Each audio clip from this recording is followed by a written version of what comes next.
Michael and Susan, written by GROVELTOHEA. Chapter 1. Susan waited. I sighed and began putting the stew in a Tupperware container. Despite it being Saturday, my husband had been at work all day. He'd been working so many extra hours lately I felt like I never saw him. Being at home with nothing to do but keeping house, cooking, and sewing got lonely.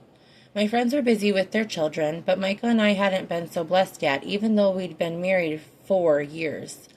It'd been terribly discouraging, and between the long-time disappointment of not having children and the more recent disappointment of my husband never being home, I was at odds as to what I could do to help my spirits along.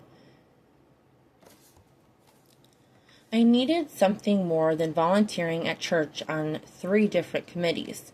In desperation, I secretly became an Avon lady. Ding dong, Avon calling, somehow. Even though Michael had always told me that he didn't want me working because I could do the most good in our home. I discovered that I not only loved selling Avon, but I was actually good at it. For the last 4 months of the 6 I'd been selling it, I was in the top 3 for my district. I made my calls during the day and still hadn't told Michael. That was because I was saving all the money I made to buy him a used Harley-Davidson motorcycle. He'd always dreamed of owning one, and I thought I could help that along by earning the down payment for one. So far, I had a nice little nest egg saved, and I'd been extremely frugal with my grocery allowance and pin money that Michael gave me each week, which allowed me to put anything left over into the Harley fund. Even if I couldn't have my dream of children yet, Michael could have his dream of a motorcycle. My husband worked hard, and he deserved to have some fun. With the stew in the refrigerator and not knowing when Michael was coming home since he wasn't answering his phone at work, I felt completely at odds and didn't feel like sitting down with the mending. Sighing, I decided to give my best friend Linda a call. She'd withdrawn more and more from me in the 7 months since her husband had been killed in Korea, right before he was supposed to come home. But despite her pushing me away, I still reached out and called her, trying to get through to Linda in her grief. I'd had her over to our house often at first to get her out of her house, but I think seeing me so happy with Michael hurt her, and she grew even more distant with me. Maybe she'd be willing to come over more often if she realized that Michael wasn't home, which seemed to be the norm now instead of the exception.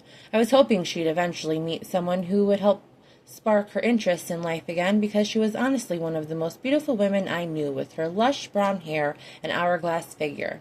Her phone rang once, twice. "Hello?" she said. "Hi, Linda, it's Susan. How are you?" Fine." Then I heard a voice in the background.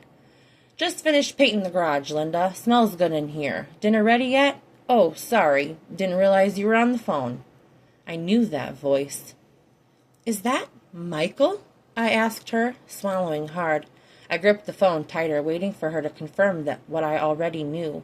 That was my husband's voice, the dead giveaway, his deep southern drawl that you didn't typically hear up here in the Midwest. My husband was over at Linda's, painting her garage, which meant he'd been over there a while. No wonder he hadn't answered his phone at work, and he was planning on having dinner with her. "I won't be home for dinner tonight, Suze. I'm working late." "It's going to be another late night, honey.